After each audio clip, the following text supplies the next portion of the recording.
Selamat sore. Perkenalkan, nama saya Esther Rita Limbong. Di sini saya akan membahas tentang materi peradilan tata usaha negara, di mana saya mengambil materi mengenai kekuasaan peradilan dan para pihak.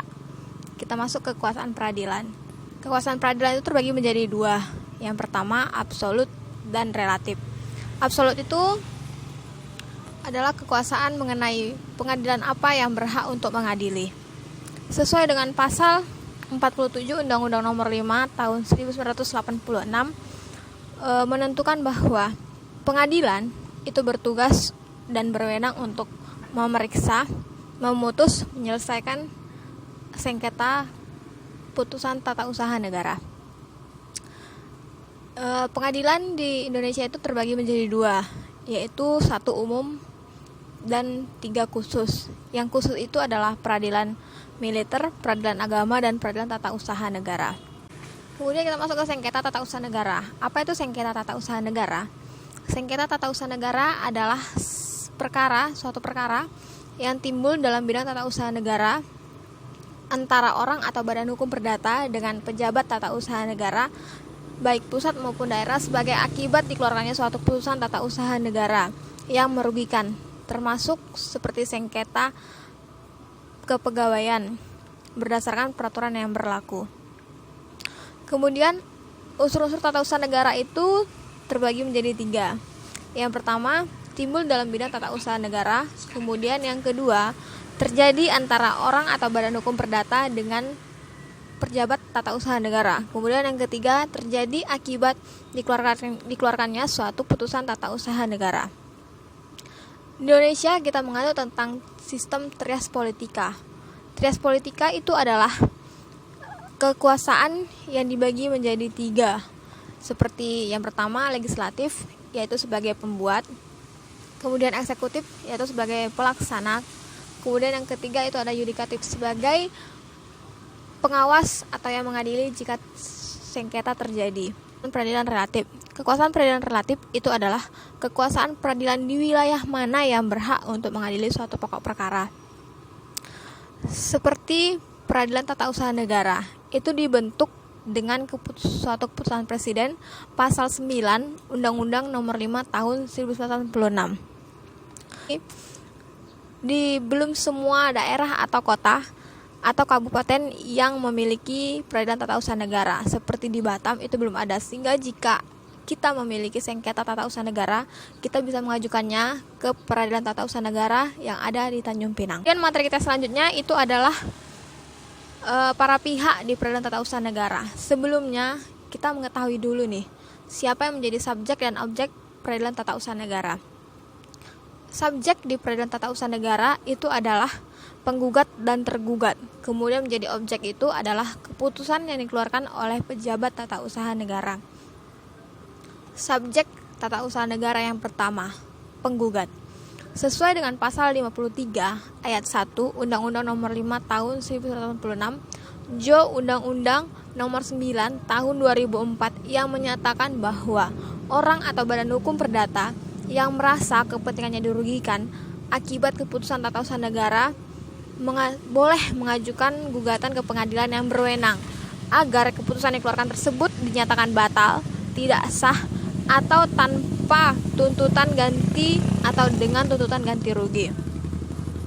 Ada sebuah pertanyaan nih, apakah Badan BUMN dapat berperan sebagai penggugat dalam sengketa tata usaha negara, terkhususnya mengenai masalah sertifikat tanah, di mana alasannya itu adalah masalah atau hak keperdataan dari BUMN tersebut? Jawabannya boleh saja, karena BUMN di sini tidak berperan sebagai badan tata usaha negara, tetapi berperan sebagai badan hukum perdata. Dalam kasus tata usaha negara, berapa banyak orang atau badan hukum yang bertindak sebagai penggugat saat pemeriksaan sidang tidak menjadi masalah, dengan syarat orang atau badan hukum tersebut merasa kepentingannya dirugikan atas dikeluarkannya suatu putusan tata usaha negara. Indro Harto mengungkapkan pengertian kepentingan dalam kaitannya dengan tata usaha negara. Itu terbagi menjadi dua. Yang pertama, menunjuk pada nilai yang wajib dilindungi oleh hukum. Yang kedua, kepentingan proses, yakni apa yang hendak dicapai dalam mengajukan sebuah gugatan. Dan faktor-faktor yang mendukung terhadap tentang nilai yang wajib dilindungi itu terbagi menjadi 4. Yang pertama, berhubungan dengan si penggugat langsung. Kemudian bersifat pribadi. Yang ketiga, langsung atau yang terdampak langsung itu adalah si penggugat. Tidak boleh ada niat terselubung. Kemudian yang keempat, itu adalah secara objektif dapat ditentukan baik dalam intensitas atau luasnya. Kemudian kita masuk ke tujuannya. Terlepas dari kepentingan yang dilindungi oleh hukum. Jadi, barang siapa yang menggunakan haknya untuk berproses ialah yang memiliki maksud. Masuk ke subjek sengketa tata usaha negara yang kedua, itu adalah tergugat. Sesuai dengan pasal 1 angka 6 Undang-Undang Nomor 5 Tahun 1986, di mana tergugat adalah badan atau pejabat tata usaha negara. Ia mengeluarkan suatu putusan berdasarkan wewenang yang ia miliki atau yang dilimpahkan kepadanya. SF Marbun mengungkapkan bahwa kewenangan adalah suatu kekuasaan yang formal, baik dalam bidang pemerintahan, sedangkan wewenang itu adalah onderdil atau kemampuan tertentu dalam bertindak yang diberikan oleh undang-undang yang berlaku. Kemudian pendapat lain dikeluarkan oleh E. Utrecht atau Muhammad Saleh Dinjang, yaitu mengenai jabatan adalah suatu lingkungan pekerjaan yang tetap, yang diadakan dan digunakan untuk kepentingan negara.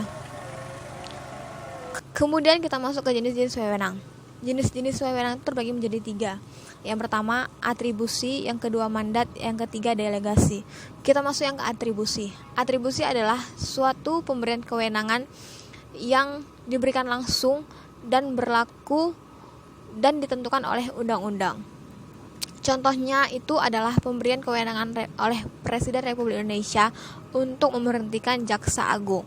Ciri-ciri atribusi itu adalah melahirkan sebuah kekuasaan yang baru. Kemudian yang kedua, pembentukan harus dilakukan oleh suatu badan berdasarkan undang-undang yang berlaku. Kemudian yang kedua itu adalah mandats. Mandats adalah suatu pemberian kewenangan oleh si mandans kepada si penerima mandat, yaitu mandataris, yang dilakukan atas nama si pemberi kewenangan atau mandans.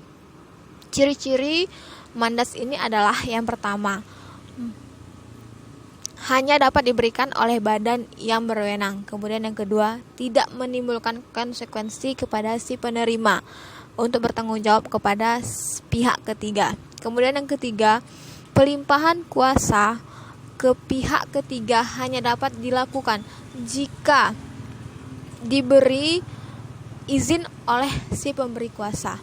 Kemudian yang ketiga itu adalah delegasi. Delegasi adalah pemberian kewenangan oleh si delegans atau si pemberi kepada si penerima, yaitu si delegataris, untuk dilakukan atas nama si delegataris. Ciri-ciri delegasi ini adalah dilakukan oleh badan yang berwenang. Kemudian yang kedua, itu menyebabkan hilangnya wewenang bagi delegans dalam jangka waktu yang telah ditentukan. Kemudian yang ketiga, itu adalah menimbulkan sebuah konsekuensi kepada si delegataris. Dan yang keempat, itu adalah subdelegasi hanya dapat dilakukan atas persetujuan delegans. Demikian pembahasan tentang materi kekuasaan peradilan dan para pihak dari saya. Terima kasih.